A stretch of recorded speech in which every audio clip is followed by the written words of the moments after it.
Up to yesterday, any doubts you have?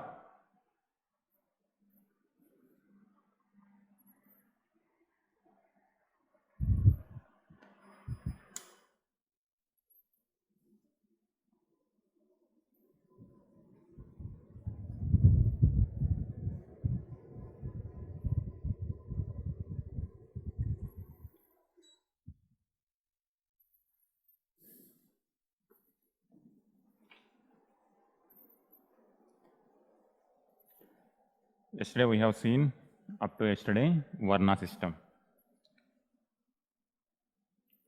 We will see other parts of society.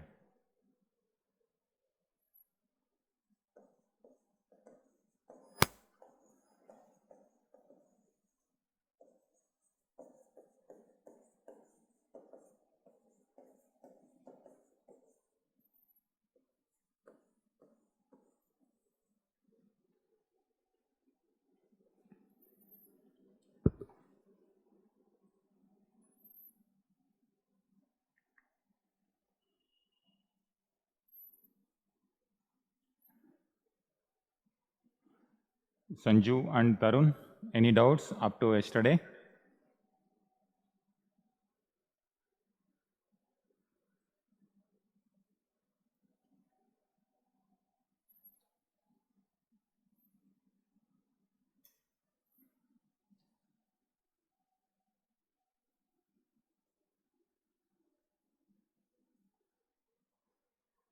All right.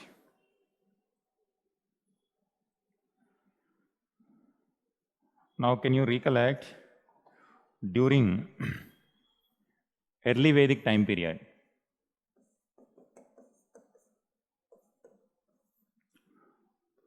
was there rigid Varna system? Was there rigid Varna system in early Vedic time period?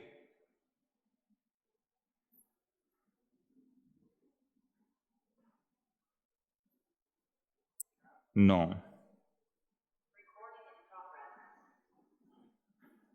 So during early Vedic time period, the kind of social segment which we are going to see in later Vedic time period, and in fact, whatever social segments or divisions that emerged during later Vedic time period, it's almost continuing till today.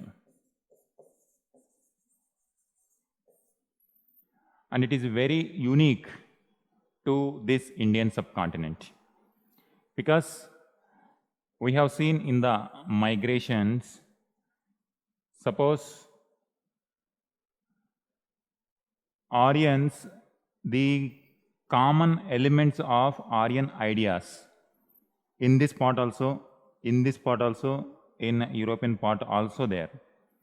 But this Varna system, caste system is nowhere parallel. We won't see here or anywhere except in this geographic location.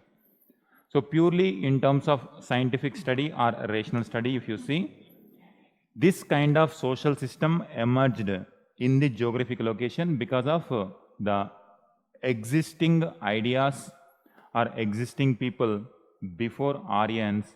They were living a certain type of life, and when new people come, they have seen some kind of differences in their ideas and the existing people ideas.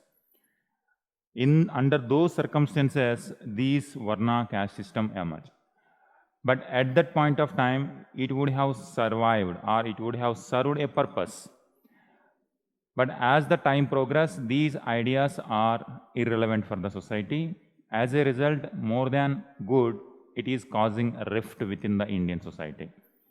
And this is what we have to learn, how under what circumstances these kind of social systems emerged. That's what yesterday we have seen Varna system, Brahmana, Kshatriya, Vaishya and Shudra. Now some more elements are there in society itself. You start writing that.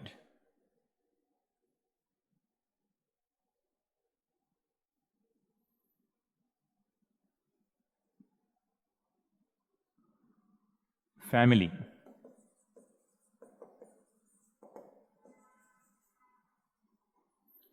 Family.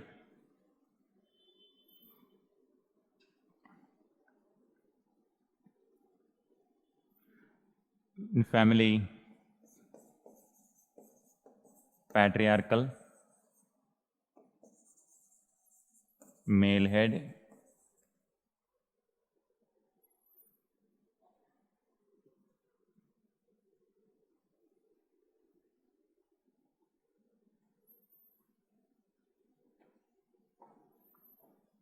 and within the family, law of primogeniture.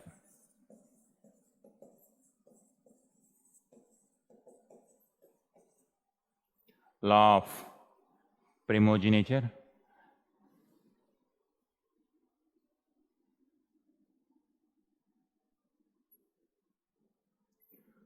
Law of primogeniture means the elder son takes the succession,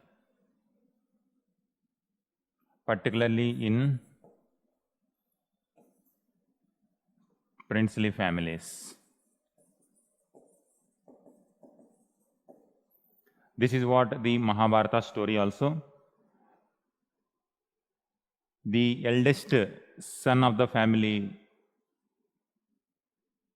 Yudhishthir, he was to get the throne, but the second son or the younger son wants the throne, and as a result, Mahabharata war took place.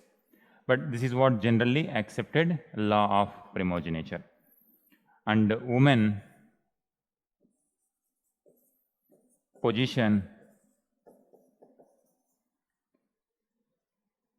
lowered,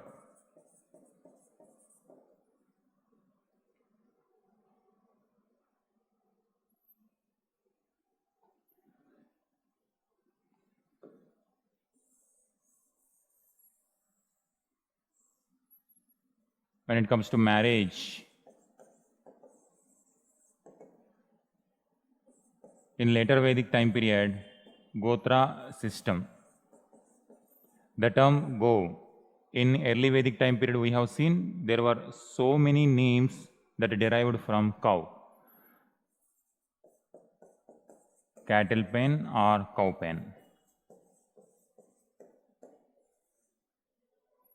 In map pointing also we have seen much before arrival of Aryans in different locations within Indian subcontinent we have cow pens. Sanju, do you remember any example in which location in map Neolithic, Chalcolithic settlements we have seen in some places cow pen? Some of these sites also we called ash mound sites. Ash mound. At least in which geographic location we find these ash mounds?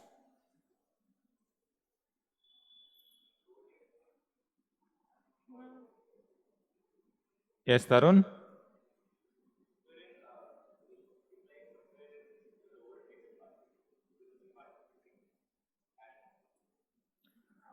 Do you remember Budhi Hall? Budhi Hall in Karnataka. In such locations, particularly in Deccan part, we find these cow pens. Even in Gangetic Valley also, we find in some of the places cow pen. It is the place where cattle are kept or cow are kept for rearing. And from that, because in early Vedic time period, they were pastoral people, their major wealth is cow. They used to collect many cows and they used to safeguard the cow. From that name, Gotra also emerged. Now, as a result of this, earlier tribal people were very, very small one. Now the tribal people, the group became very large.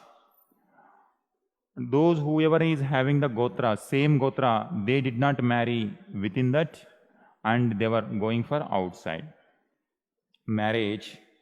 This practice is called exogamy.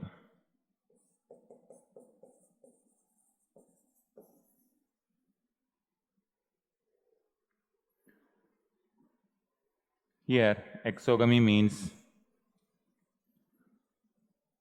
write this point. No marriage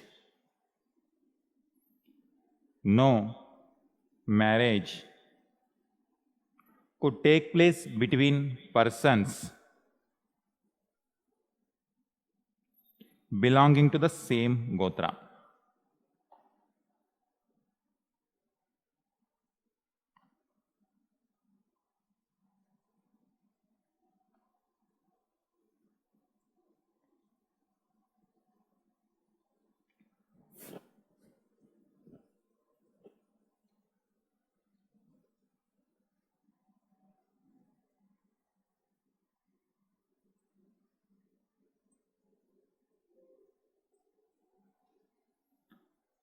Same Gotra. Next one, you give the heading Ashrama system.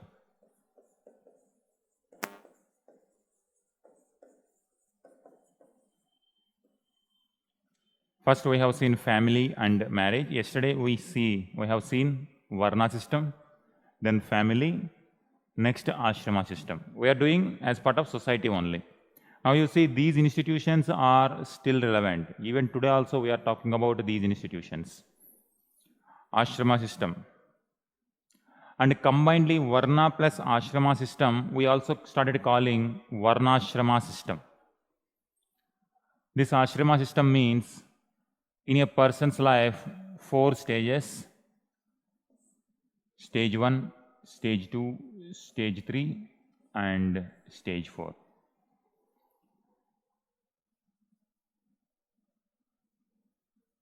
This is student life, family, hermitage, and sannyasin or wanderer.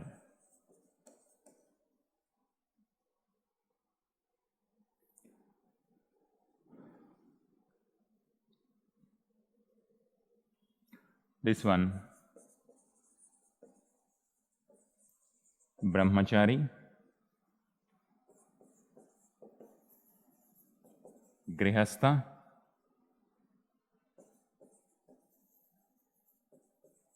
vanaprastha,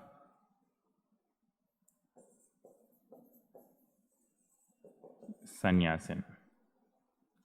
So wanderer or ascetic life. Now you try to remember this. This system is we are going to repeat often, very often, continuously throughout our history. Even this is the so-called Hindu philosophy. Later Buddhism will come, Jainism will come, and with respect to Buddhism also, the life of Buddha. Life of Buddha also almost goes through these stages. As a student, grihastha, then he leaves the palace, then he becomes sannyasin. Irrespective of the religion, that's why the modern form of Hinduism is very narrowed down. But when it comes to those circumstances in 600 BC, during Mahajanapada time period or in the later Vedic time period, whoever living in this particular geographical location, in Gangetic Valley, they know all these dharma. This is what we call dharma of those times. But due to colonialism and communalism, these concepts became very narrowed down later. These are called ashrama system. Write a few points. Ashramas are the 4 stages of life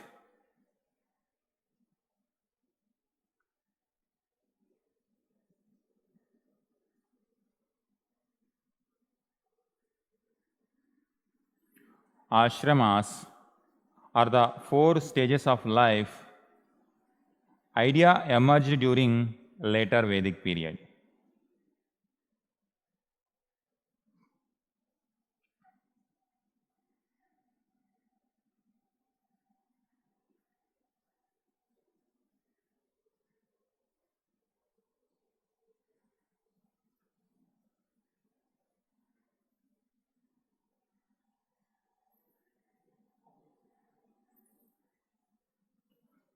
Now,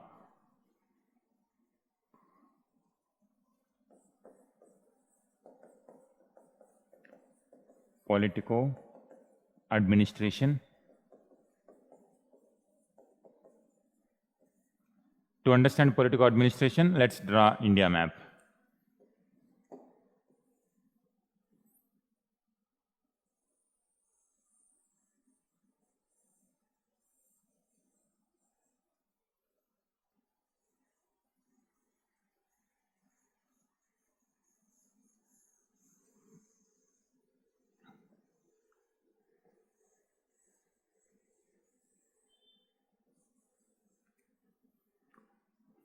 right?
Drawn? Now you remember, during early Vedic time period, we have small tribes. And this also mainly pastoral activity. The kind of taxation system also voluntary in nature. And as they proceed towards Gangetic Valley, agriculture became dominant, more resources, and taxation also became almost not voluntary but became gradually compulsory also. In this part, Ganga Yamuna Doab, Gangetic Valley,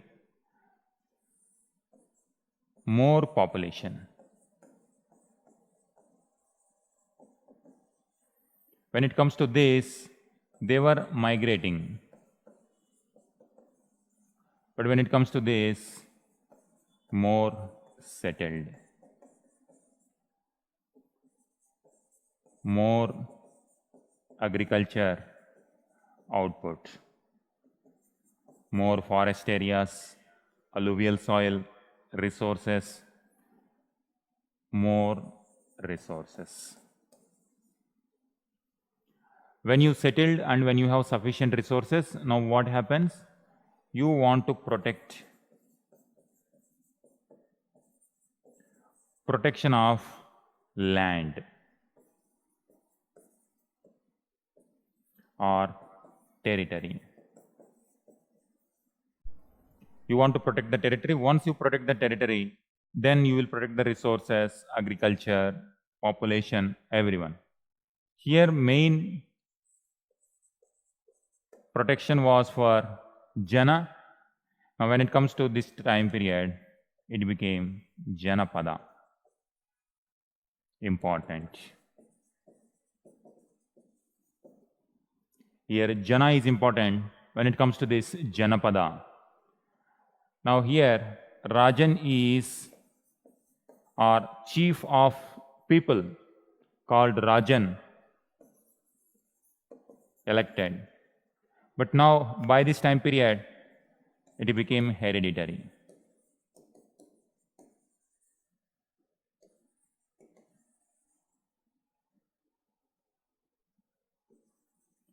Hereditary. Now you see how from early Vedic time period to the later Vedic time period, how gradually the social life is changing. As a result, the nature of state also changing. You draw this one, then I will give you a few points. You keep writing. Up to here understood? Sanju and Tarun, understood?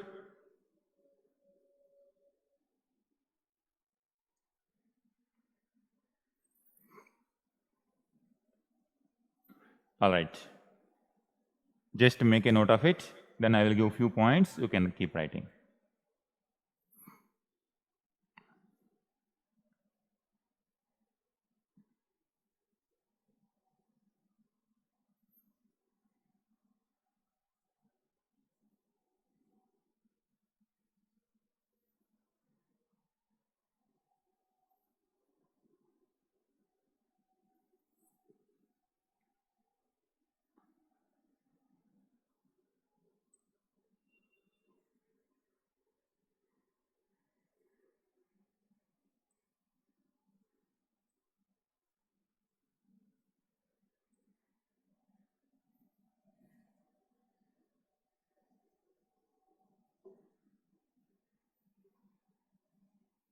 After finishing, just you tell me if it is done.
Done? Okay. Now we'll give small headings. We'll keep writing.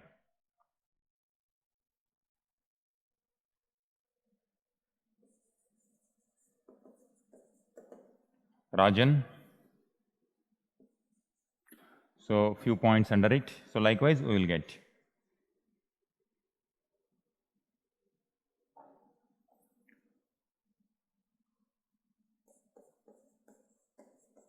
Power of chief increased.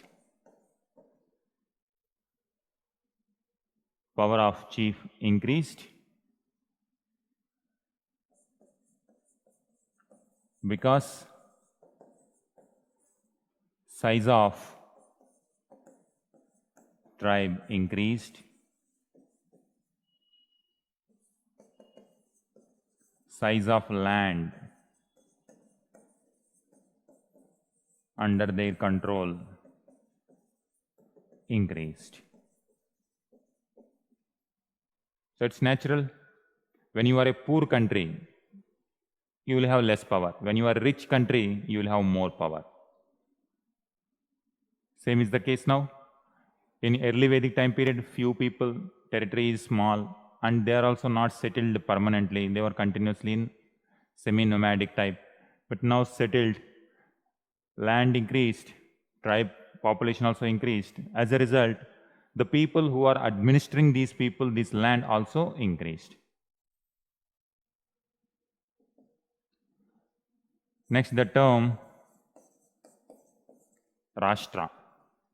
Now you see, whatever elements that started here, even today also they are same. Rashtra.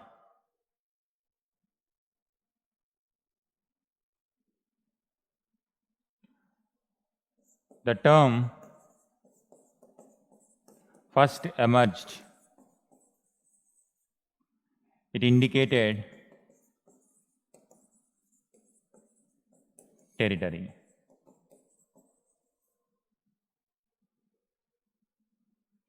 Indicated territory. So these are the things when Britishers were saying that Indians don't know how to rule themselves. Always they depended on people like British to civilize and to administer, to bring democracy. All those elements when they were propagating. Now Indians, they started looking at our own scriptures and our own history.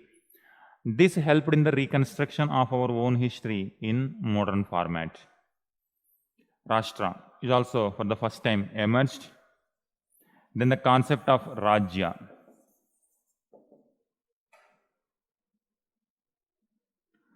Rajya. It means sovereign power.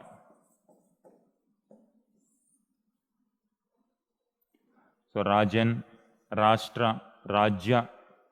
These are the terms even today also we are using, and these concepts emerged during later Vedic time period. And if you to give some examples, in Mahabharata story and Ramayana story, we have so many examples of these territories. Here, for example,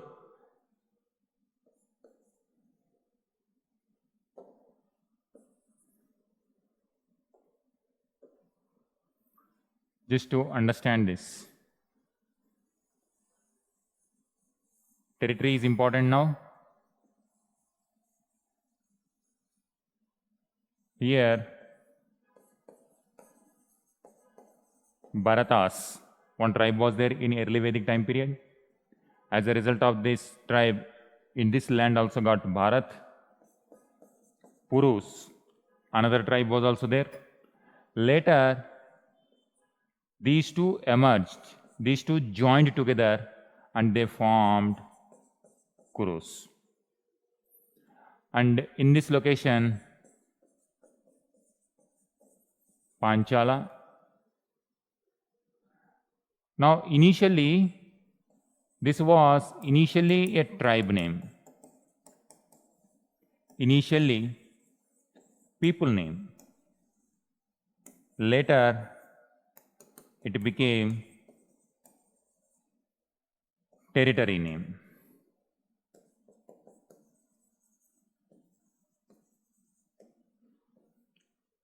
You see how initially people were given importance with the same name, later the territory also started giving the name.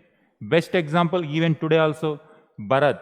Bharat is name of tribe, but today Bharat is the name of the land. So simple. In that way now importance from people to land is gradually going. Now in fact Kurukshetra also the fight for the land. Here Mahabharata associated with this location, many kingdoms associated with this, and in this Ramayana story, again kingdom. In these two stories, we can see the importance of Rajan, Rashtra, Rajya. Rulers, kings became started becoming powerful. As a result, the assemblies, earlier assemblies were having power, but now gradually their power declined. You give the next one, assemblies.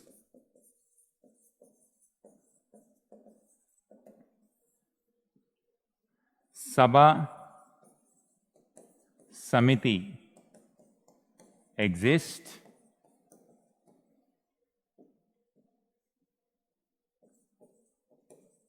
but power declined.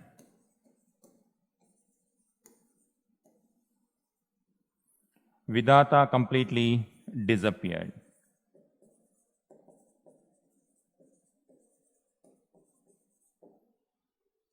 Vidata completely disappeared.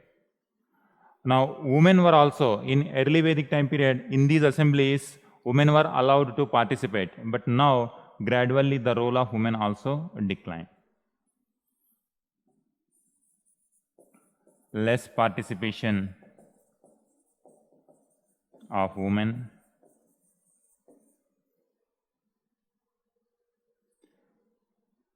Now, more and more wars and battles started for the sake of land. Earlier for cattle, now wars for land. And today also, continuous perpetual expansion, continuous expansion of the territory. Russia-Ukraine war is also going on for the sake of territory. So this is continuously happening even till today. Assemblies. Now, in order to run these lands, state requires resources that comes through the form of taxation.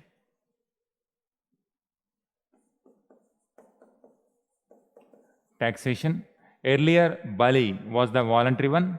Now it became compulsory.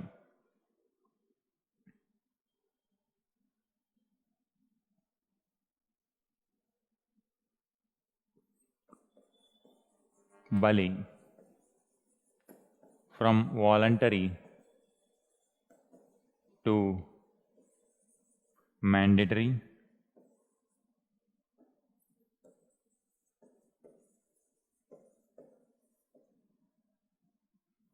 Even officers were also recruited to collect the tax.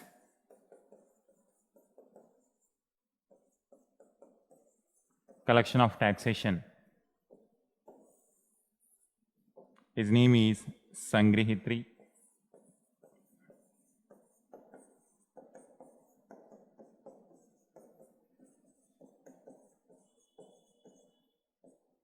Tax collector.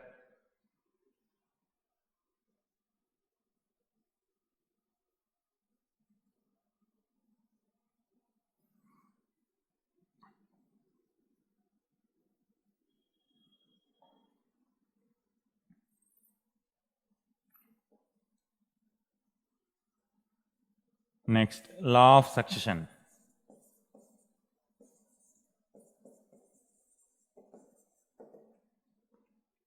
Law of succession. Now, earlier the chief was being elected. No concept of the succession, because whoever elect, they become. But now it became hereditary. Within the family, the competition started for the first person of the kingdom. Right, one point, hereditary. Law of succession.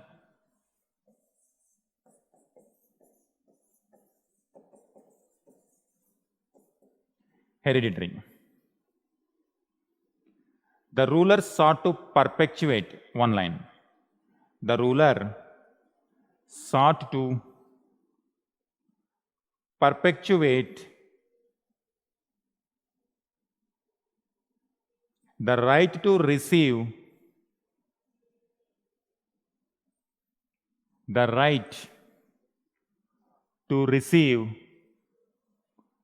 taxes and tributaries.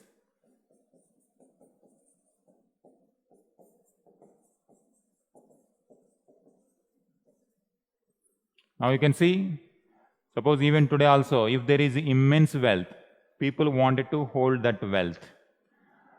And now voluntariness become mandatory. So many resources are keep coming.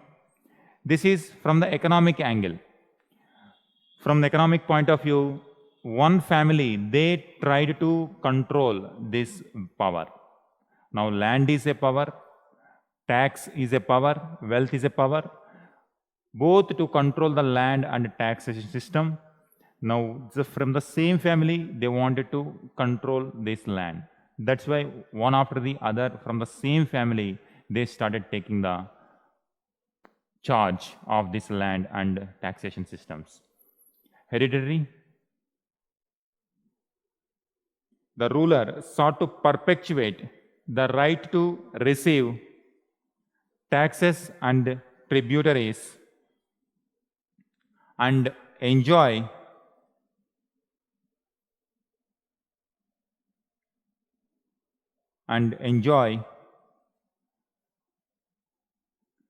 other privileges. If you are a king, you will be given so many privileges. And the same family wanted to retain these privileges and the power, control over land and hold over the wealth. Enjoy other privileges pertaining to the office.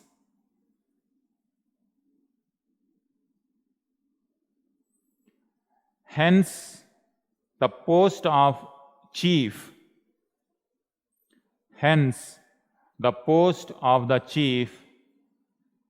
became hereditary. hereditary. And even today also, suppose member of legislative assembly, MLA or member of parliament, and even election comes from the same family, same person will come. The succession, now we are in a democratic country. It is the ultimate result will come if people vote for them. But why from the same family people wanted to get into the office once again means it has a lot of power in the society, a lot of prestige, a lot of status. That's why people wanted to attain or retain these things in the same family. And as a result, this hereditary nature is continuously started. Hereditary. Now, however, this succession is not peaceful one. Today also, the opponents you will find similarly at that time also this hereditary is not easy one. Continuous wars and battles used to take place for this post. Throughout our history, the succession, who is going to succeed, and this is one of the reasons why we wanted to move out of from monarchy to democratic setup. Because in monarchy, whenever one person or when ruler dies, this law of succession is not going to be very easy one. Throughout our history, we are going to see that if we believe the Buddhist texts, even Ashoka also, because there is no historical authenticity, but Buddhist references are there that Ashoka also killed his brothers to become the ruler. One incident. And when it comes to even Chandragupta II, Chandragupta and Ramagupta conflict, we will see. And similarly, during medieval time period, Aurangzeb and brothers, same. Whenever this one after the other throne goes, it is not an easy one. It is a continuous war among the contenders. From the later Vedic time period itself, we see the competition between Pandavas and Kauravas.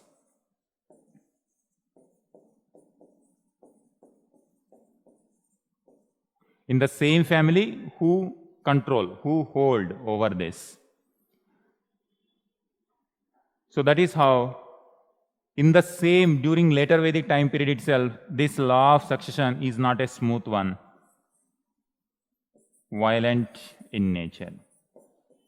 Who is going to control the land? Who is going to control over the wealth? This is one. Write this point. Generally, the post was given to the eldest son. Generally, the post was given to the eldest son. Eldest son. In Ramayana also similar kind of story. When generally eldest son is given, but mother of second son wants throne to her son. And as a result, the story takes the turn in Ramayana also. Generally, the post was given to eldest son. However,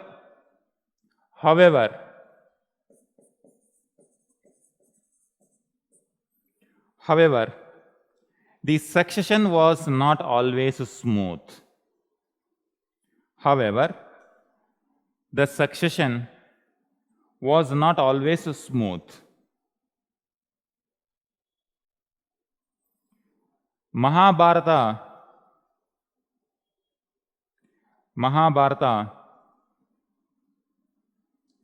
gives details about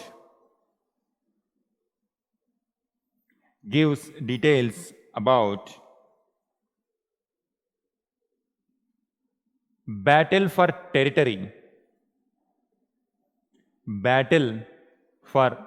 territory within the same family.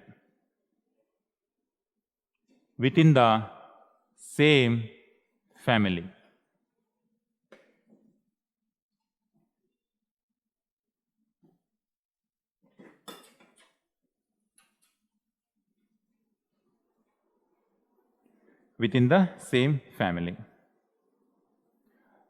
Last sentence, it's done. This line.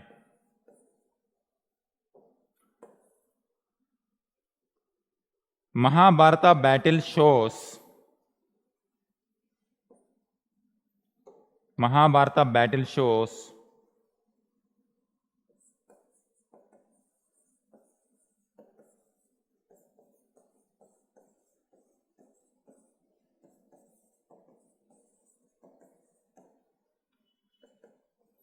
kingship knows no kinship.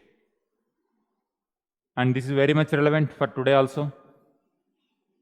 In the same family, in the political families, in business families, wherever power, prestige, wealth involved, and you will see these kind of conflicts.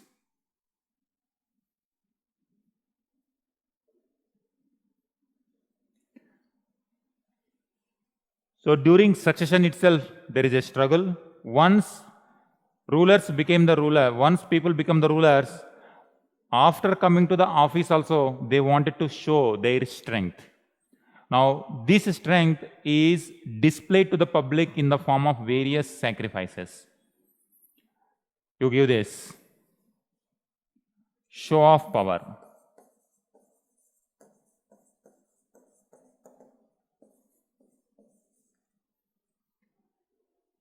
Show of power. Write one sentence. The king's influence was strengthened by rituals. Strengthened by rituals. Different type of rituals at a different stage. Rituals like Rajasuya,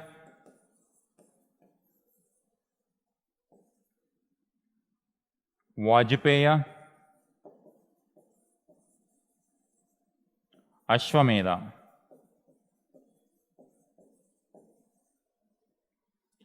Rajasuya, Vajpaya, Ashwamedha. Rituals like these strengthened the position of king. Strengthened the position of the king.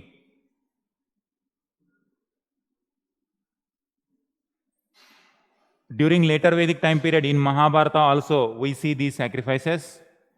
Even after later Vedic time period, during suppose Buddha, during Buddhism and later when Ashoka comes, Ashoka patronized Buddhism. At that time, these sacrifices, they were relegated to the backside. Because Ashoka himself despised these sacrifices and told these sacrifices are not helpful. In fact, Buddhism itself emerged out of these sacrifices, opposition to these sacrifices. But after the decline of Mauryans, Shungas will come.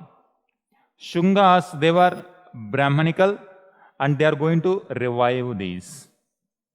Again, during Gupta time period, once again, we are going to see Ashwamedha sacrifices by Guptas. Even Shatavahanas also, they are going to perform Ashwamedha sacrifice. Whenever king wanted to display their power, they used to perform these sacrifices. Rajasuya, Vajpaya, Ashwamedha sacrifice.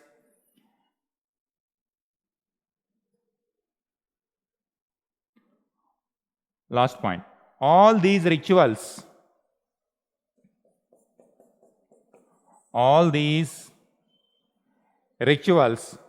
impressed the people.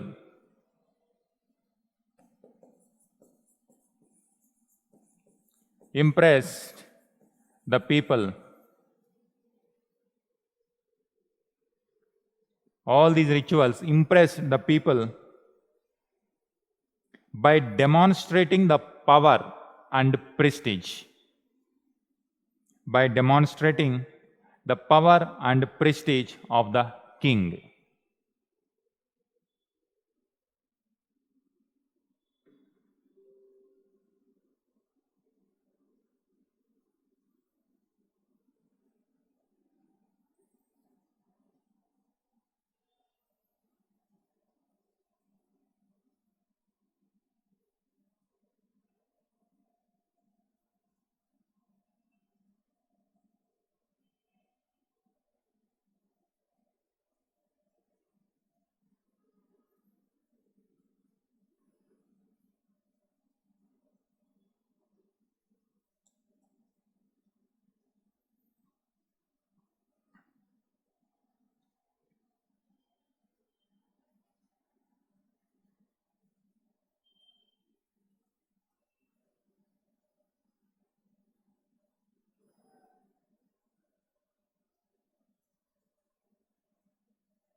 All right.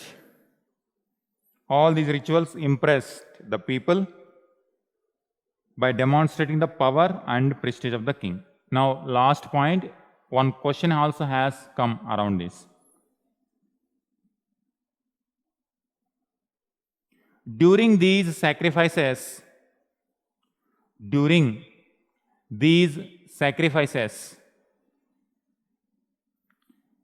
large scale distributions, large scale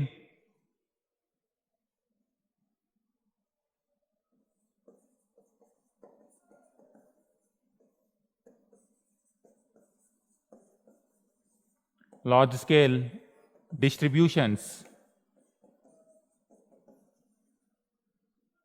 were made by the princes, were made by the princes and all sections of people.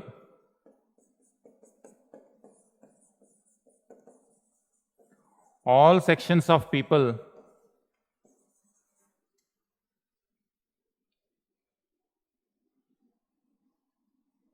were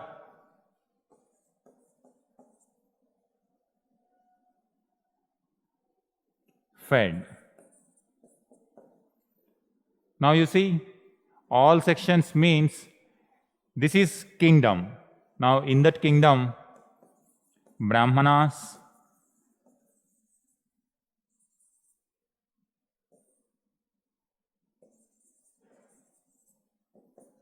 Kshatriya,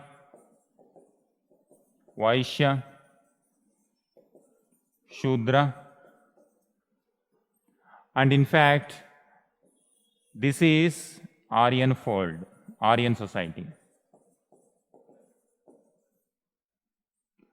And in fact, this is only theory, but there might be people who do not fall under this category, but they are following their own cultures. Non-Aryan society. In the territory, you will find all these people. Those who find this and those who. Generally, this non-Aryan society broadly considered in this area. All these sections of people, now it is open invitation to everyone. All sections of people were fed and distributions were made. For example, Brahmanas who were performing these sacrifices, they were given large-scale donations. And when it comes to Kshatriyas, all the feudatories, all the lesser kings come and accept the authority of the supreme power. And agriculture, Vaishyas initially agriculture people. Later they started, when trading activities became more and more, gradually they started focusing on trading activities. Agriculture people and these servants. Shudras were considered as the servants of other three varnas. All these people were invited and they were given distribution of gifts and fed. Now you see this, king was collecting the tax. This is the wealth. And this wealth coming from the people were giving in the form of taxes, in the form of rituals, again going back to people. So coming from people, going to people. And now you see this, it's a form of social exchange.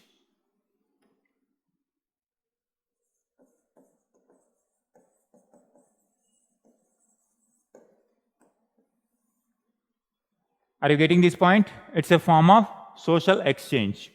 Whatever wealth it is coming from the people in the form of these sacrifices, and while giving these sacrifices, on one hand, it is displaying the wealth and power of king,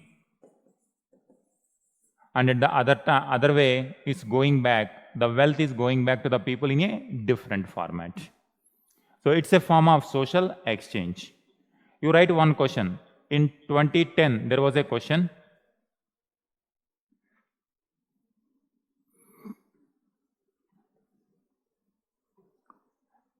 Examine the view.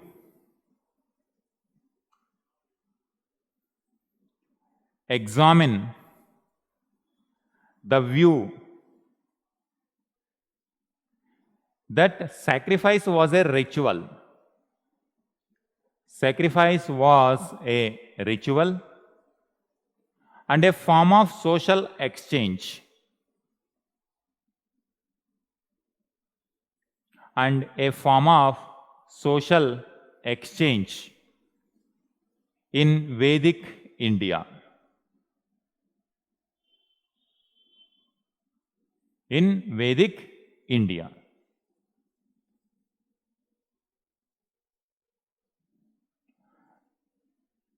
Getting this? Now, this is just one example where rituals are taking place. In order to display the wealth and strength of king is performing this one. Now you imagine these rituals at a different level. Suppose supreme monarch.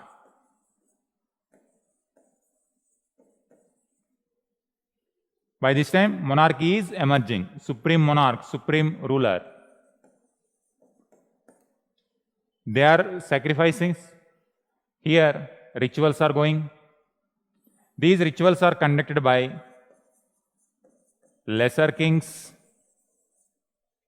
the subordinate rulers,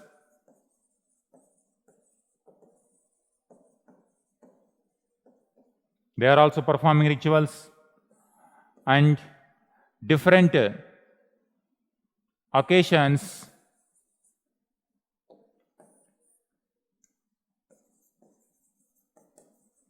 wealthy people, it could be wealthy traders, wealthy peasants, they were also performing these rituals. And in different, even in fact, non-Aryan rituals. And in fact, those who are coming, non-Aryans towards Aryan fold. A different type of ritual. So this way, in many places, almost in every activity,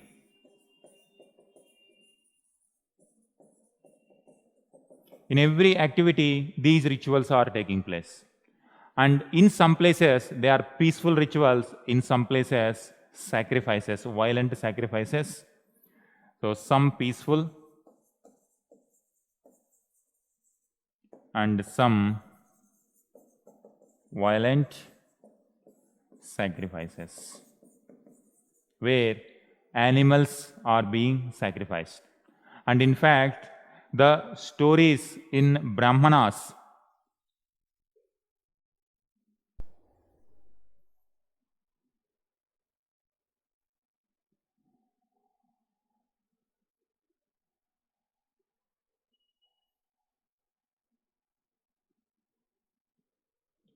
they are here. Yeah. As a form of social sacrifice. Some are violent in nature.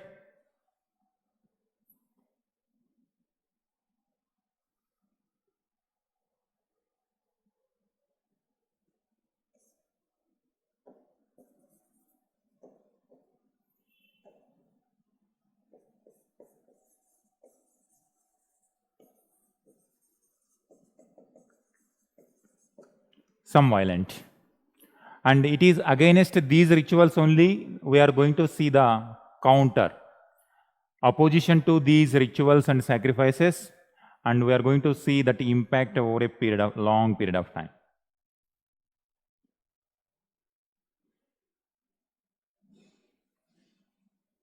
This is about sacrifices as part of political administration.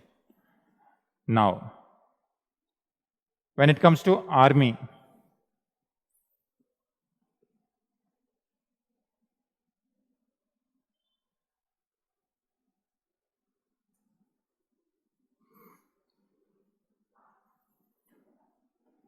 Write this point.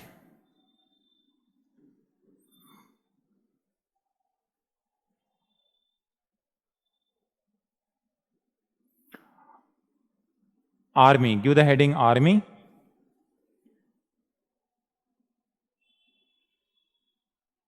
What about the standing army? Was there any standing army during early Vedic time period?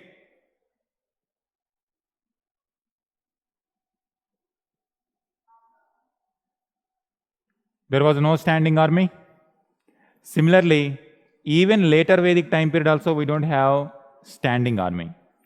But over a gradual, at the end of the later Vedic period or during Mahajanapada period, we are going to see the standing army. You write this. Even in later Vedic times, even in later Vedic times,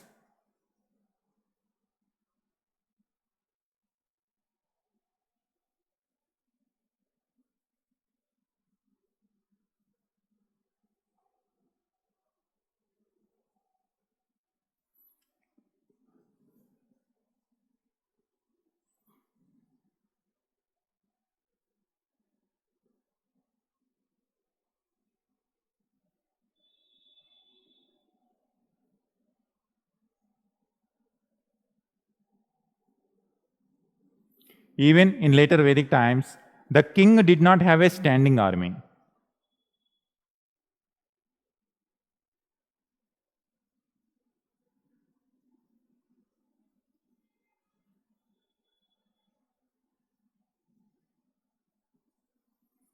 King did not have a standing army. The tribal units were mustered.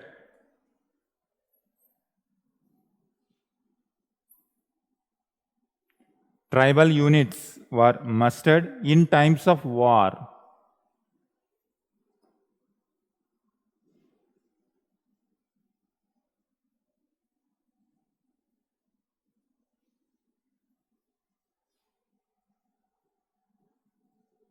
In times of war.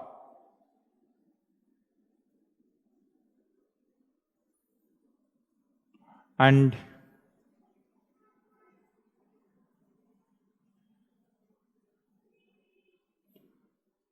for success in war, kings were performing rituals.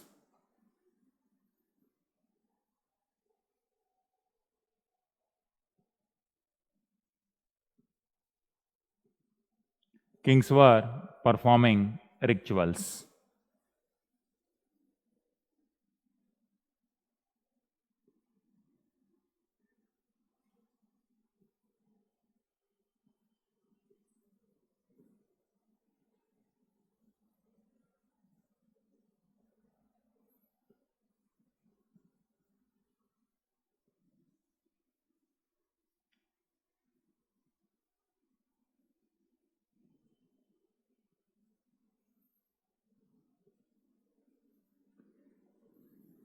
This is about administration.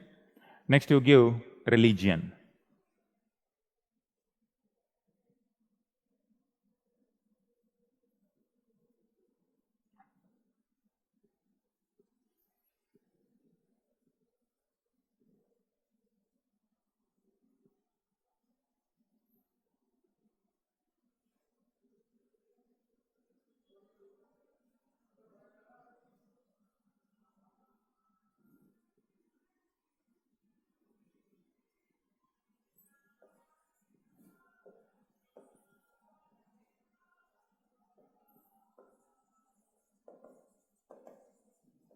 Religion.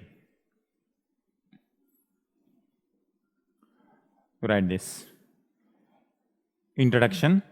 In the later Vedic period, the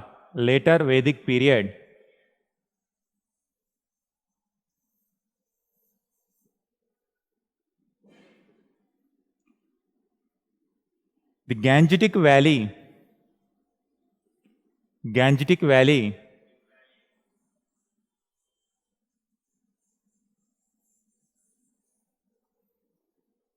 emerged as the cradle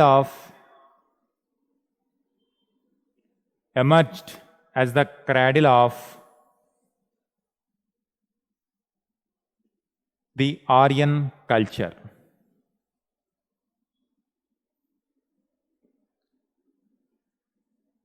Aryan culture. Now even today also you can see from Uttarakhand to West Bengal region, you will find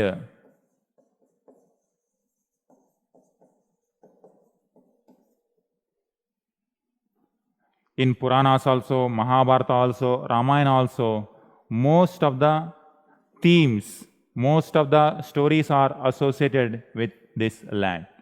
From Uttarakhand, Gangetic Valley, and you will find so many legends are associated with this particular land area. So it emerged as the cradle of Aryan culture, and these institutions emerged during later Vedic time period. All the Vedic literature, next point.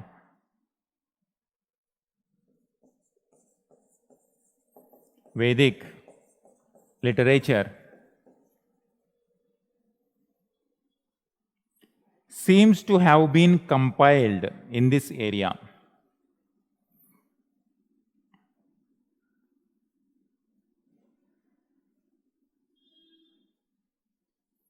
Seems to have compiled in this area, particularly in the land of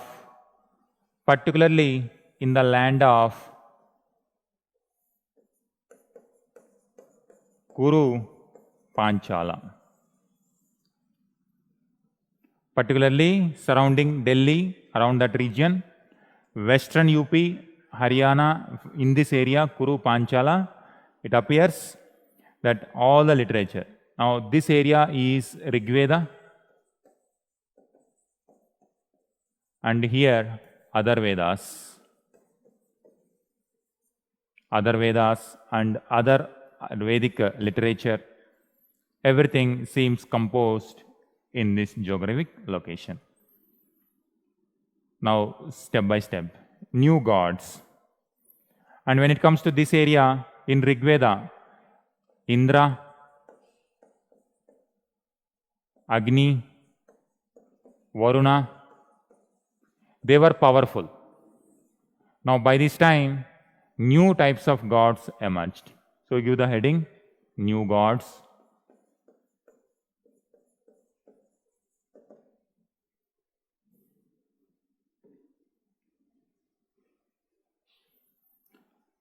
Early Vedic gods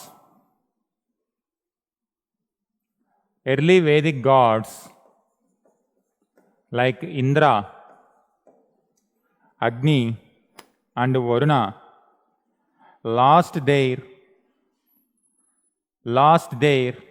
importance. On the other hand,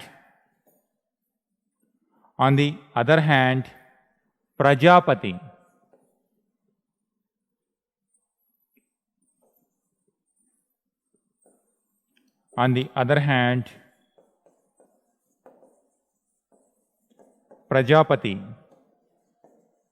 the creator,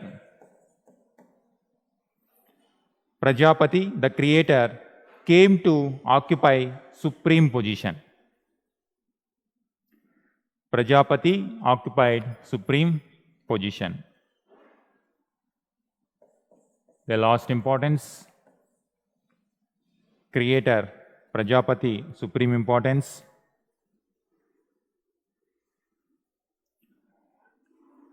Some minor gods in Rigvedic, some minor gods in Rigveda,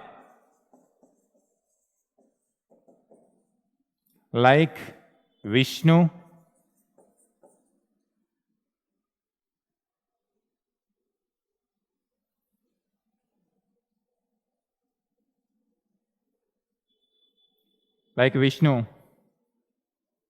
came to forefront.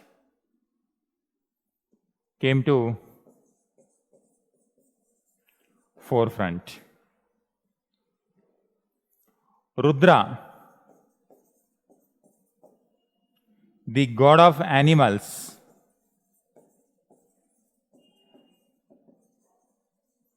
The god of animals became important in later Vedic times.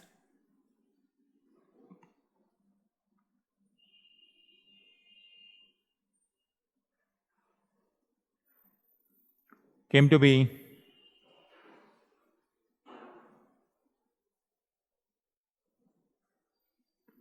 Rudra, god of animals, became important in later Vedic times.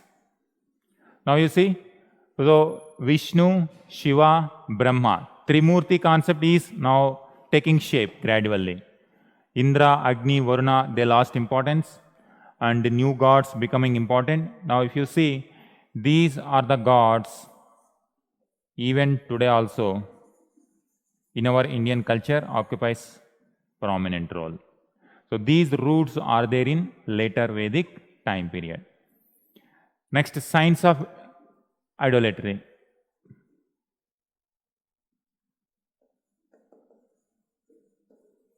Signs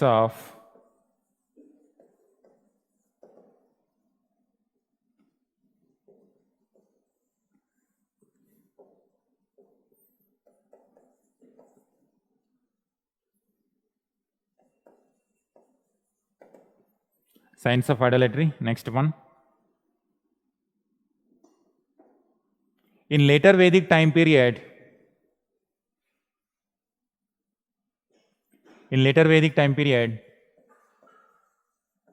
some objects began to be worshipped as symbols of divinity.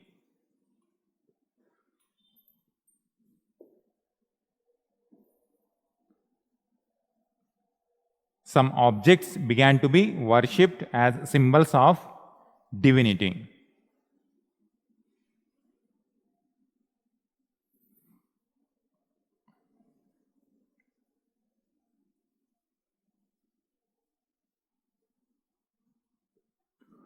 Signs of idolatry.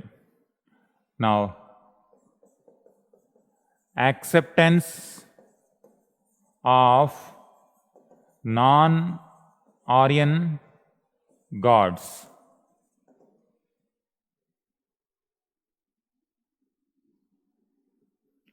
Non-Aryan religious ideas also entered.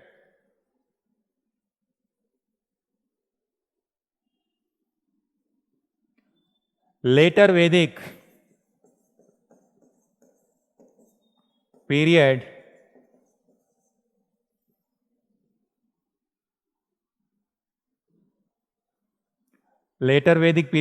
witnessed the cultural integration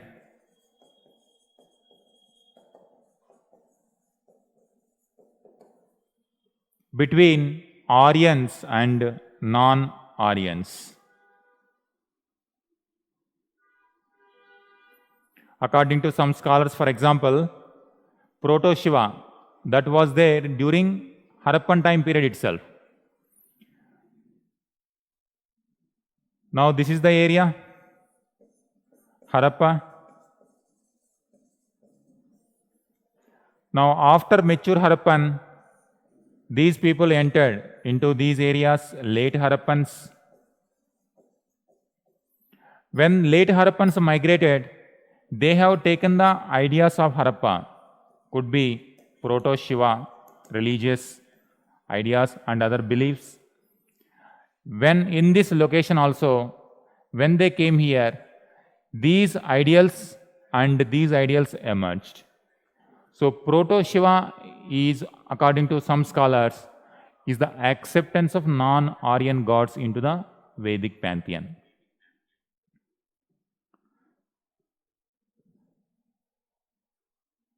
New gods done, signs of idolatry, acceptance of non-Aryan gods, purpose of worship.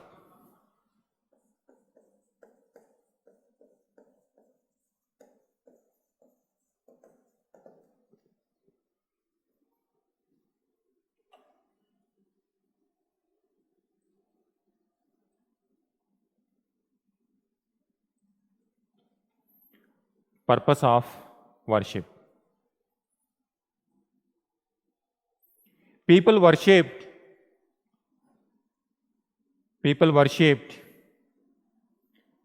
for the material reasons.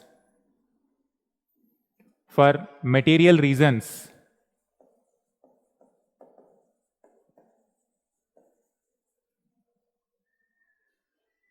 As they did in earlier times. In Rigvedic times, their main wealth was cattle, cow. They wanted praja and pashu. Now also, praja, pashu, land, agriculture output. So many things. Now economic activities increased, life changed. Now people worship the gods for healthy life and wealthy life. Mode of worship.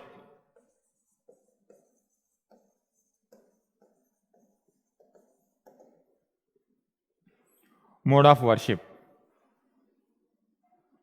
In Rigvedic time period, in this area, how people were initially during Rigvedic time period? They were praising the gods. Here, hymns, praising the gods. Now material wealth increased here. Now they started showing various sacrifices, rituals, more economic activities. So complexity in the worshipping process also increased. Write this. Prayers continue to be recited. Prayers continued to be recited, but sacrifices became more important.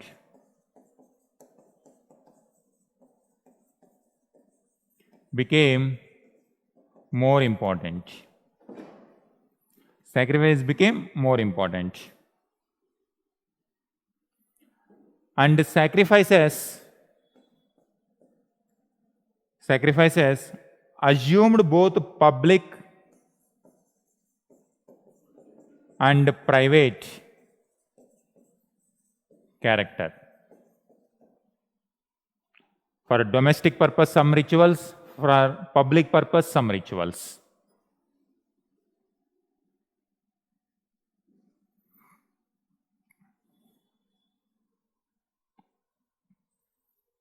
Prayers continued. Now sacrifices.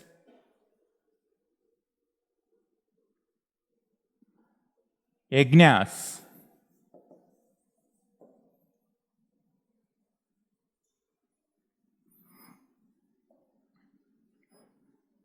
People were performing yajnas,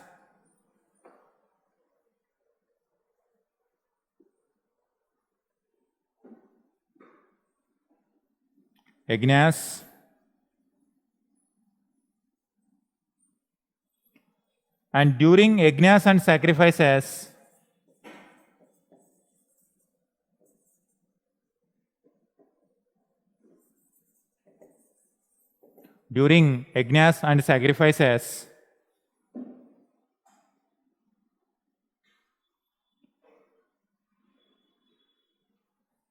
dakshina or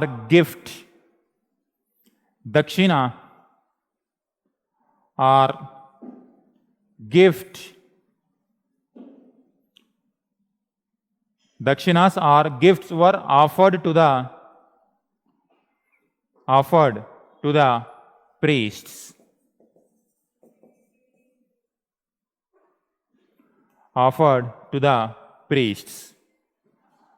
And if you see this in early Vedic time period, Rigveda, there were so many priestly class, warrior class, priestly class, and common people. One of the priestly class is Brahmanas.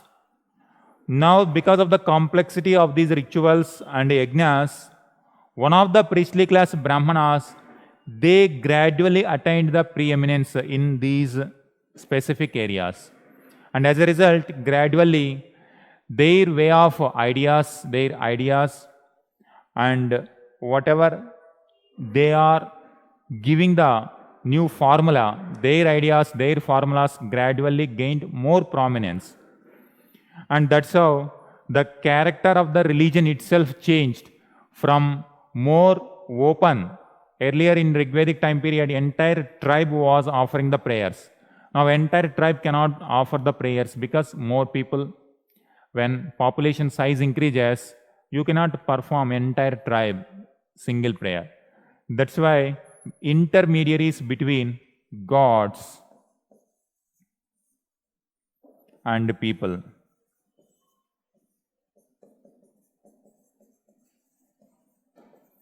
Intermediaries, here Brahmanas, emerged.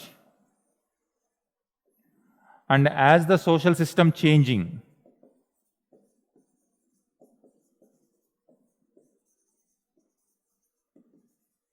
and the character of religion also started changing. So it's like different economic activities, different political activities, different social activities are happening. And in all these respects, different professionals are emerging. You can consider Brahmanas as professionals in terms of religious sacrifices and these rituals. So that's how, in the initial Rigvedic time period, these professions are very fluid in nature. Because a warrior can become priest also, a priest can become warrior also, warrior and priest can become the agriculture activities, they also perform agriculture. We have seen in the agriculture also one of the noblest profession, even kings also used to do agriculture. It was in the beginning stage, there was no rigid classification. But as society becoming more complex and now more professionals emerged, and gradually it became rigid, and now due to religious sanctity, that by birth they started giving the professions to the people, and gradually this created an evil system in the society. Now not based on the merit, but based on the birth, a person's profession is decided. So that is what, in the initial times it is served the purpose, but now in the democratic, more open society, this going against the human basic rights. Then, now when these things are happening, it is not that today, because in modern India also we will see socio-religious reform movements. Socio-religious reform movements, they were attacking these evils. It is not that only in 18th century or 19th century we started questioning these sacrifices. But in the later Vedic time period itself, some sections started questioning itself. So this shows the Indian character, Indianness, the social character of the Indian way of life. On one hand, these kind of societies are emerging. On the other hand, whenever there is evils, always in India, you will find this opposition to this evil system. You give the next heading, questioning.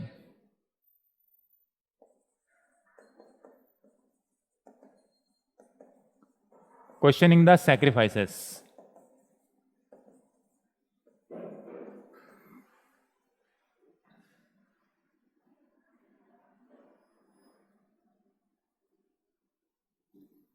Questioning the sacrifices.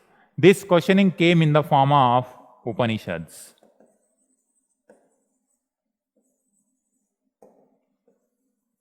Write few points. Upanishads. Towards the end of Vedic period, towards the end of the Vedic period, a strong reaction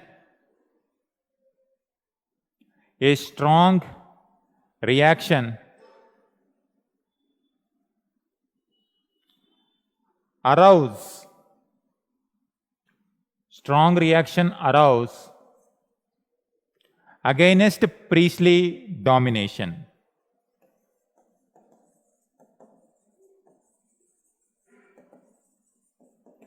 Against priestly domination, comma, against cults and violent rituals, violent rituals, particularly in the land of Panchala and Videha. Panchala means western UP. Videha means this Bihar region. Panchala and Videha around 600 BC. Around 600 BC,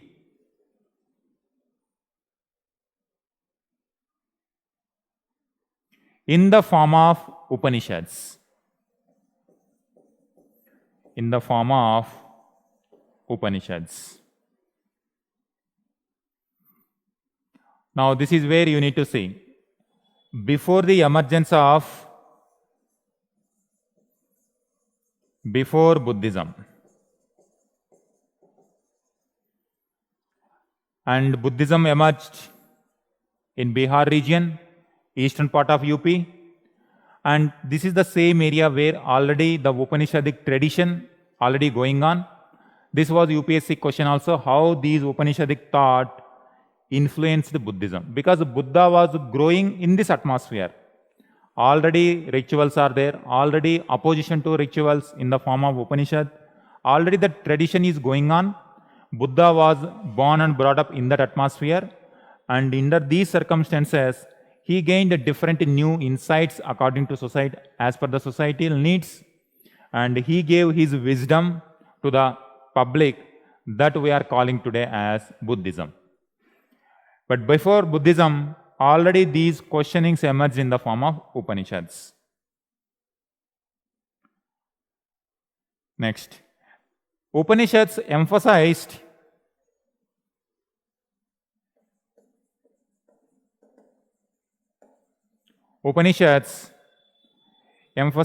that knowledge of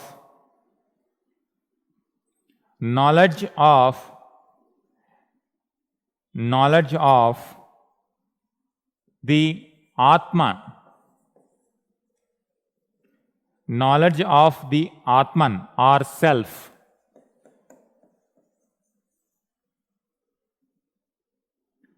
knowledge of Atman or self should be acquired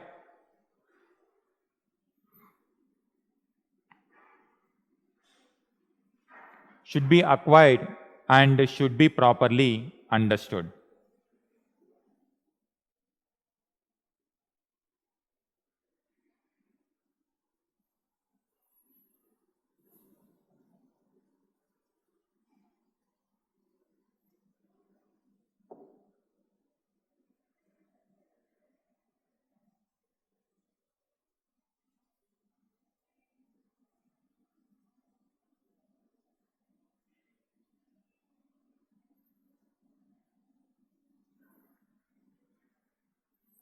Brahma emerged.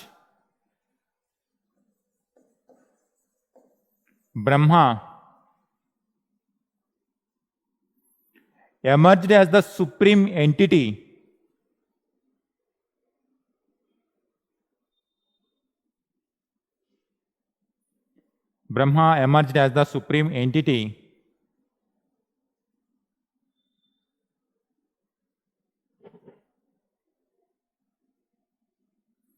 and the relationship between Atman and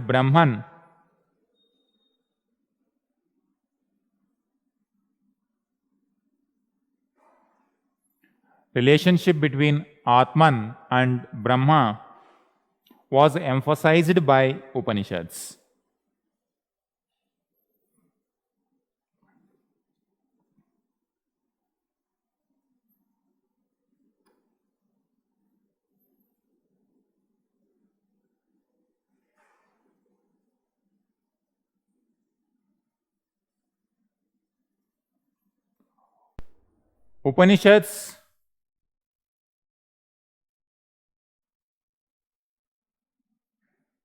Upanishads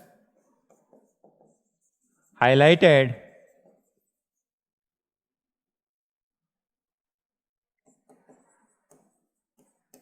immortality,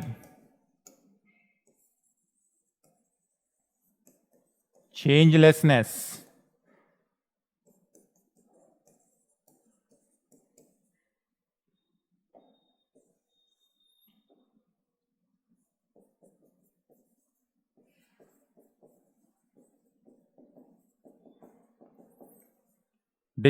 indestructibility. That means no one can change it, no one can destroy. Highlighted immortality, changelessness, and indestructibility of the Atman or self, or this is also called soul. Atman, self, soul.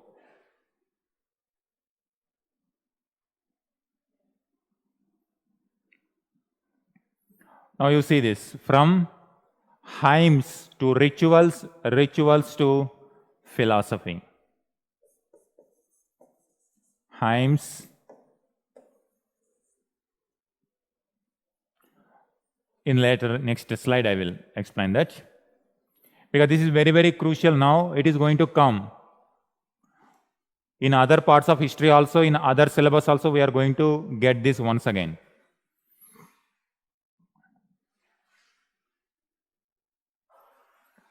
Is it clear up to here? Sanju and Tarun? Is it clear up to here? Okay. Now,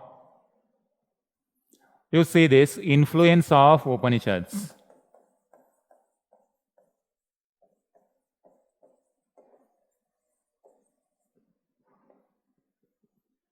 Particularly important in terms of questions also.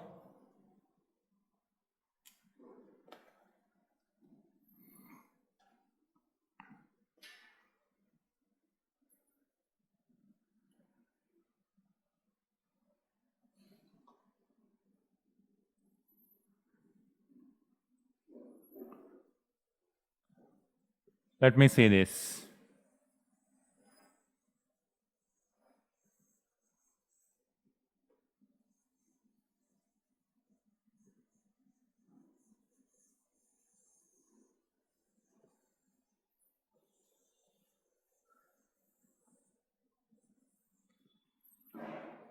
Now, in this area particularly,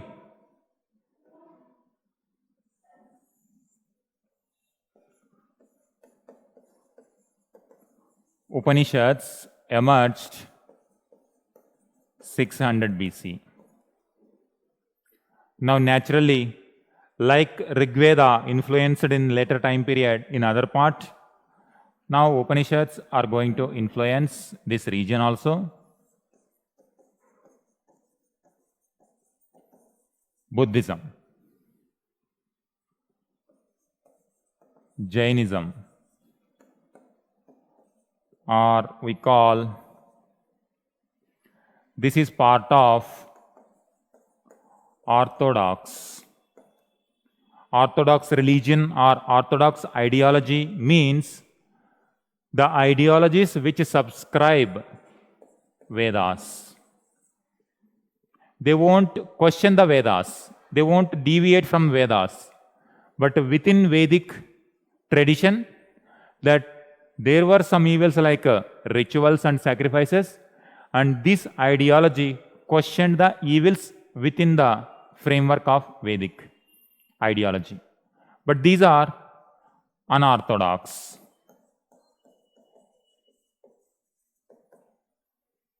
They won't subscribe no Vedas. They won't subscribe to the Vedic thought. They also question. Now, within Vedic tradition, questioning. Outside Vedic tradition, also questioning. Now, these ideology is going to spread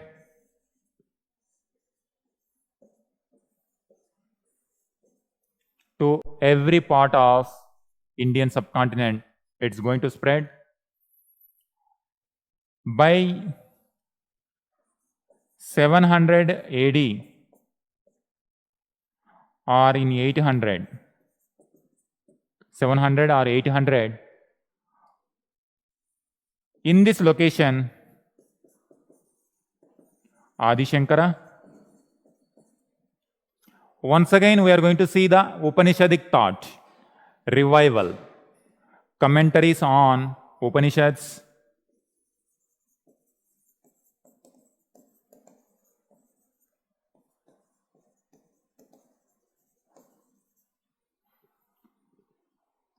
once again, by this time period, now you see this, 600 BC, Buddhism, Jainism is active, 500 BC onwards.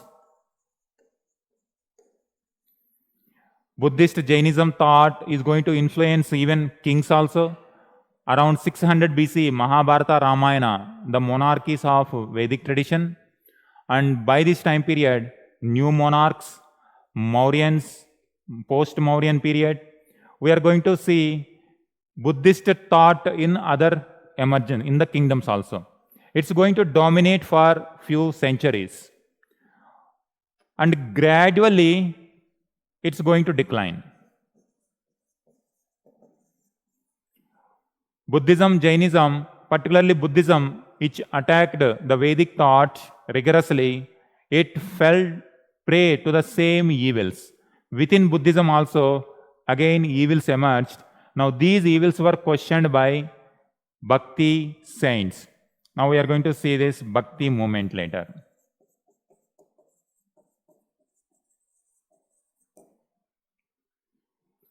Bhakti movement, Alvars, Nayanars. In 8th century, 9th century onwards, and for them also, Upanishads, the Vedic Bhakti movement is also taking place, but their base is Upanishadic thought. And many Bhakti saints, like Adi Shankara is one, Ramanuja, Madhavacharya, many things, many people. Once again, by medieval time period, you will see backward. By medieval time period.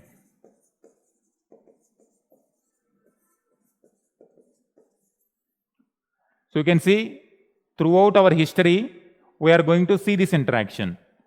First, one set of ideas, some evils in the ideas, questioning those ideas. It takes the form of different idea. Now that idea will flourish for some centuries. Once again, this same idea will become some irrelevant or some evil center. Once again, revival of the old tradition in a new way. And in fact, this Buddhism also, up to Mauryans, Buddhism flourished. After Mauryans also, Buddhism continued to flourish. But Vedic tradition declined during Mauryan time period. But it is going to be revived after post-Mauryan time period in the form of Bhakti. Up to now, in later Vedic time period, Brahma, Vishnu, Shiva, they are emerging. Now they are going to play a dominant role in the post-Mauryan time period onwards. Bhagavata cult in post-Mauryan time period. By Gupta time period, Dashavatara concept. And the base for all these is later Vedic tradition only. On one hand, gods wise also later Vedic tradition.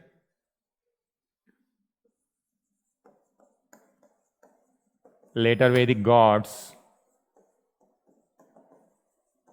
Vishnu, Rudra, post Mauryan period, Bhagavatism, Gupta period, Dashavatara,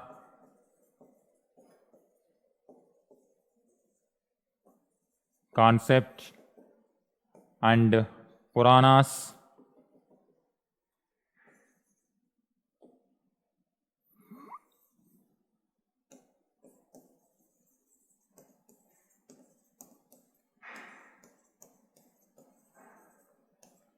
Puranas,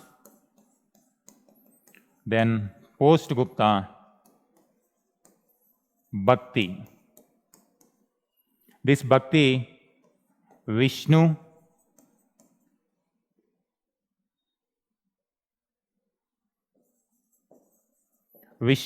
Alvars, Shiva, Nayanars. You see this? Later Vedic traditions influencing post-Mauryan, Gupta, post-Gupta, and early medieval. Early medieval, many doctrines. Doctrines like Advaita, Visishta Advaita. So many doctrines, temples for Vishnu, temples for Shiva, temples for other gods. You are going to see continuous development, but the base is later Vedic gods. Is it clear? How it's not only about later Vedic tradition, but this is going to be repeated, a continuous theme. Sanju and Tarun, now this point is very, very important. Yes, Udayagiri caves, sculpture, Vishnu avatar, Varaha avatar. You will see the same ideas going to dominate rest of history. And same is the case even today also, we are seeing the influence of these traditions. Now this is how you need to connect in history, optional. All right?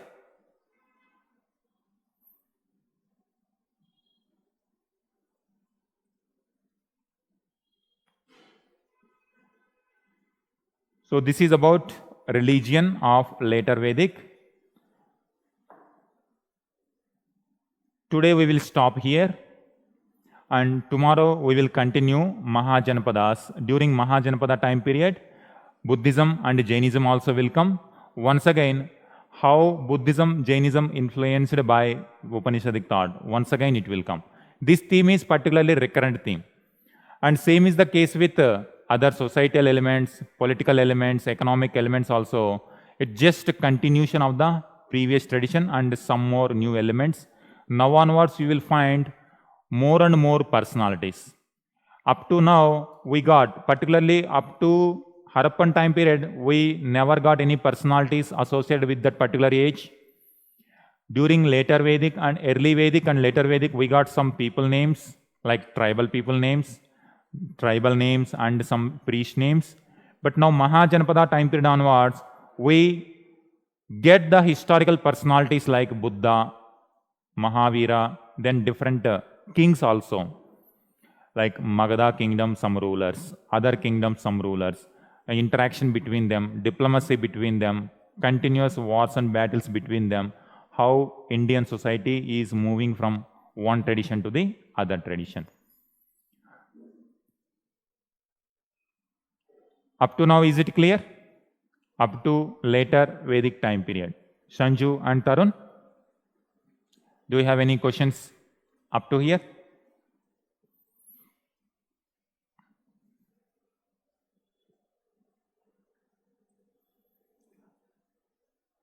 All right then.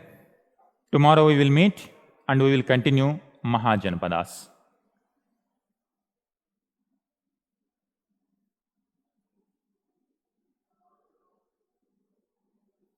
Yes, Tarun?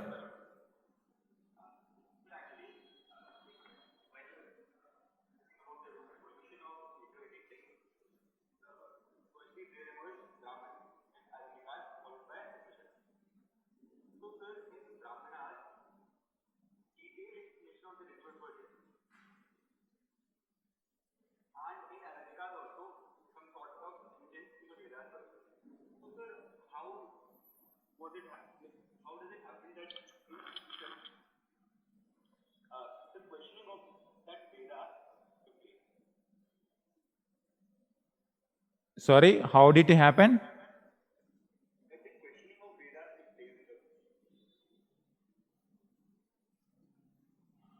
Can you repeat the question? How did questioning happen?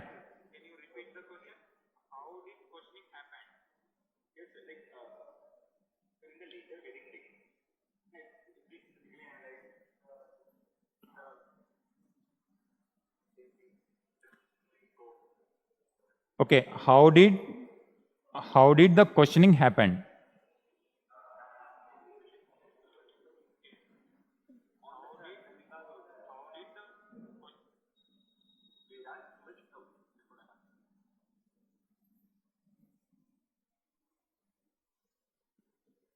If I get your question, how did the questioning happen?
It should be audible. Now, all right. Now, can you type the question? It's breaking actually. Your voice also breaking from your side.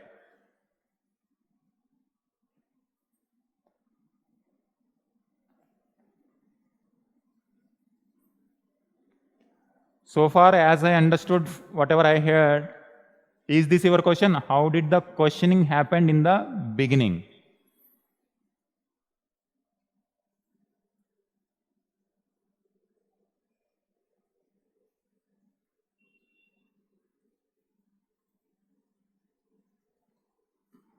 Questioning aspect of Upanishads. All right. Can you type further?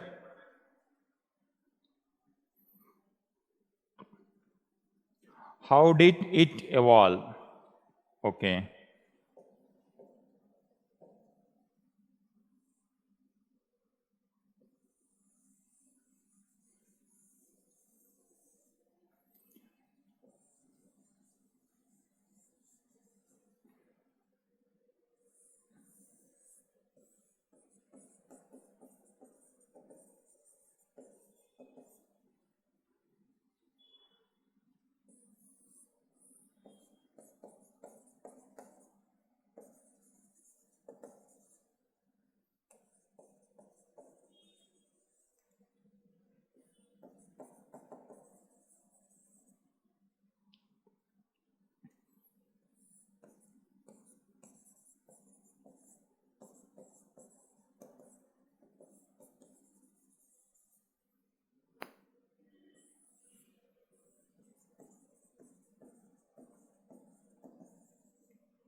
Okay.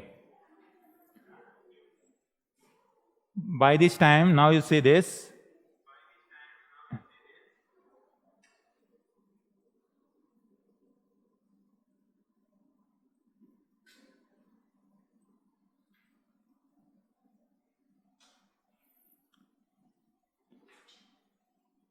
Yes, Tarun, I got your question. Let us say this. Whatever books we are reading, it is not available, whether it is R.S. Sharma or NCERT, we won't find the answer to your question directly.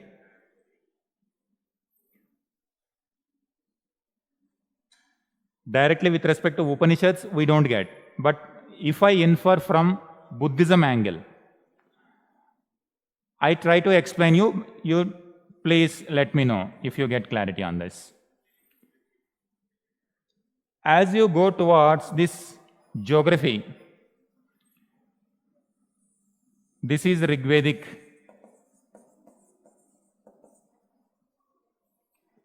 In Rigveda, less population and number of hymns also less comparing with the later Vedic literature. And initially, there were only hymns in praisings of the gods, only with respect to praisings of the gods.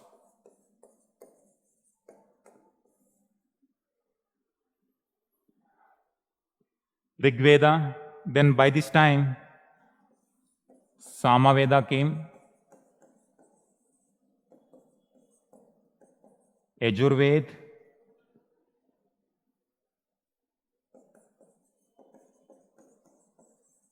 then Atharvaved.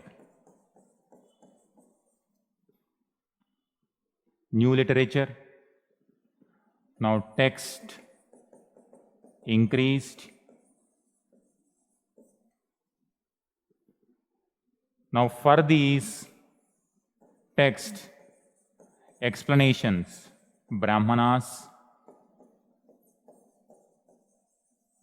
they explained the reason or meaning of each and every sacrifice, fine.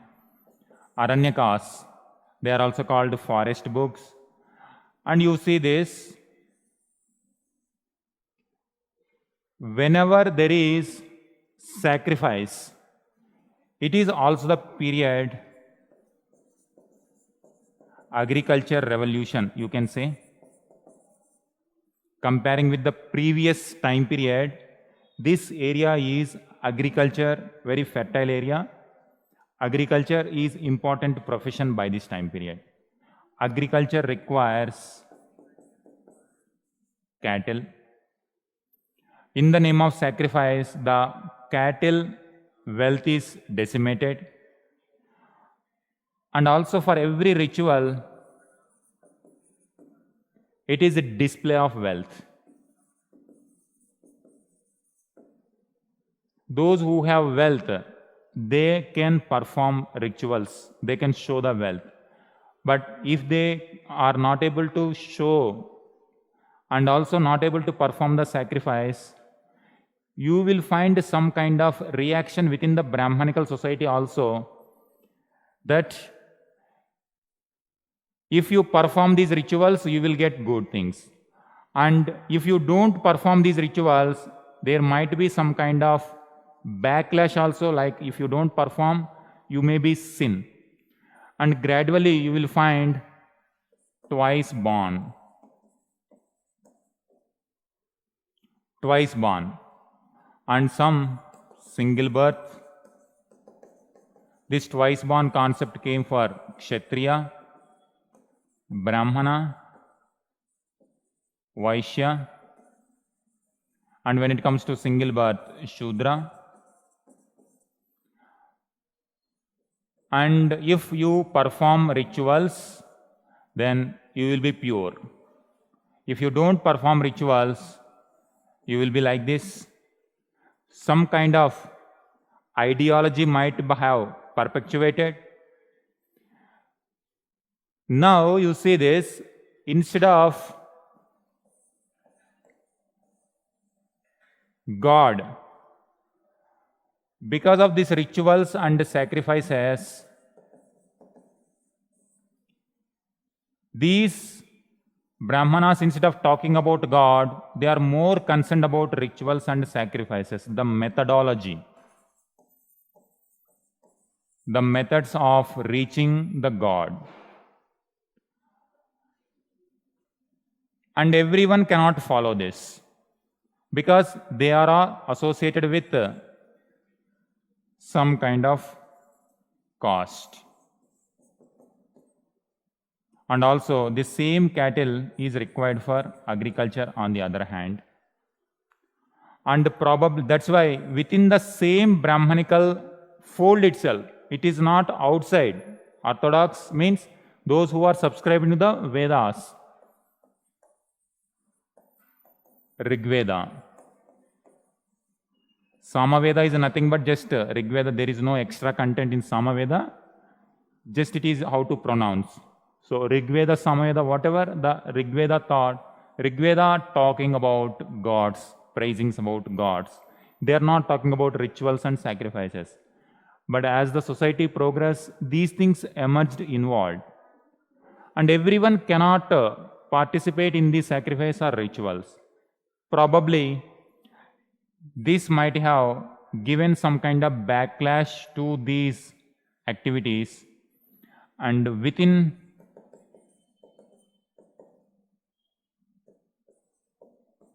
Brahmanical fold,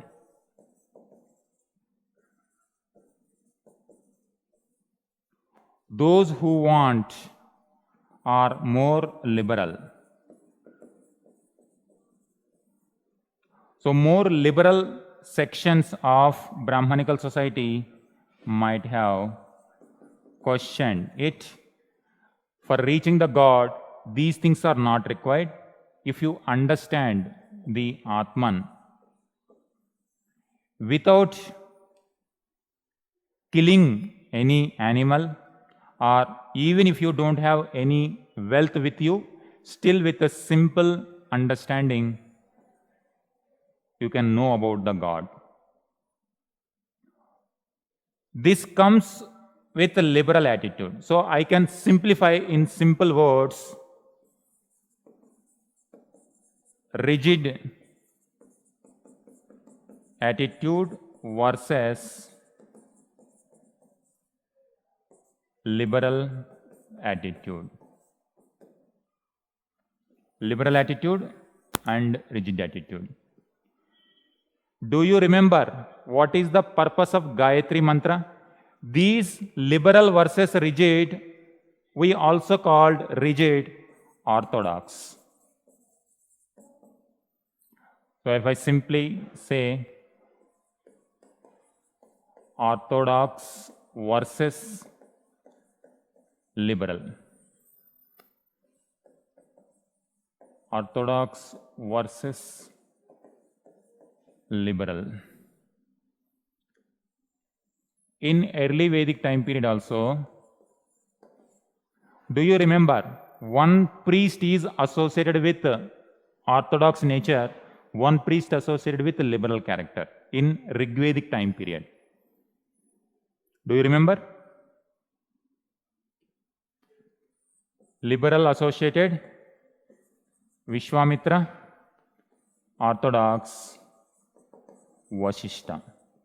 And Vishwamitra gave Gayatri Mantra. Why Gayatri Mantra? To expand Aryan fold. And this section wants to protect the existing fold.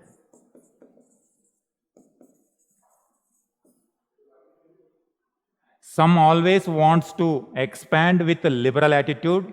Some they don't want to expand, but rather they focus on the protection of the existing ideas. And same is the case with later Vedic. And you can say Brahmanas, orthodox, and Upanishad, liberal. Because They want to expand, but with a liberal approach. Some section wants to protect. They don't want to be expand, but they want to protect. They want to protect the existing ideas. This liberal versus orthodox debate is continuous throughout even today also. Now, when it comes to orthodox versus liberal, Mahajanapada period. Vedic associated, non-Vedic associated. Non-Vedic is Buddhism and Jainism, Ajivika, and in Vedic, the Brahmanical tradition. So, whatever question you are asking, so my answer is, this is the nature of human evolution, that some people wanted to protect the existing ideas.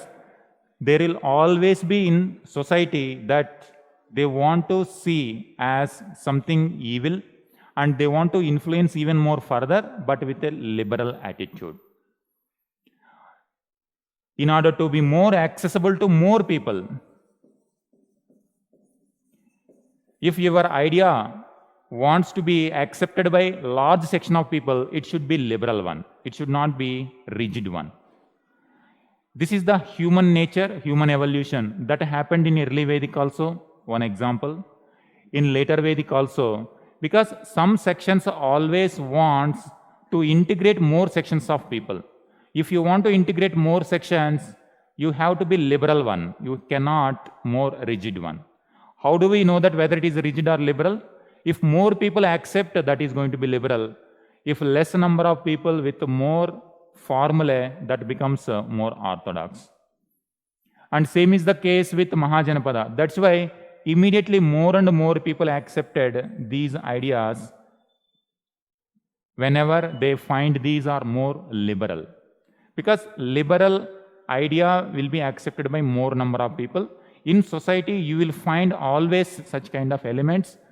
Even during freedom struggle also, if you suppose our revolutionary movements were there, those who were subscribing to the violence, attack against the British, some people were following.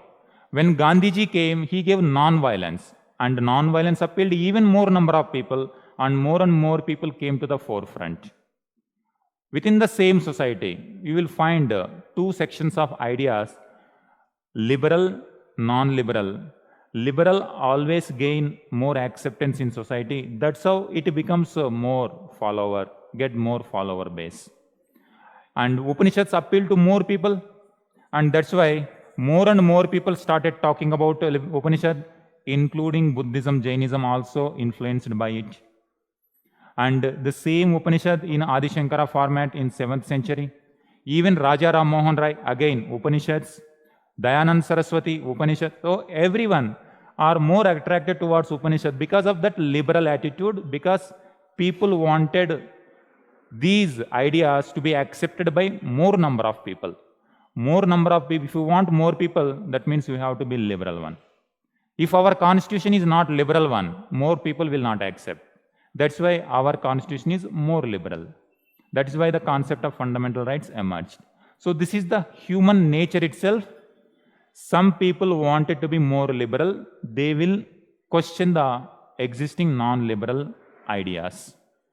So probably, I don't know exactly at what point of time it began, but over a period of time, this particular nature might have propelled people to question which not suited for their age. Is it clear? Whatever I am giving these examples, could you get any doubt? Because there is no single answer whatever question you are asking. It is broad-based question, and also based on entire understanding only we can analyze this way.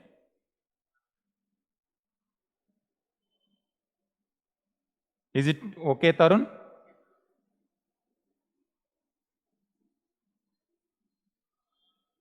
All right. Today we will stop with this. Tomorrow we will continue Mahajanapadas. All right? Thank you. Tomorrow we will meet.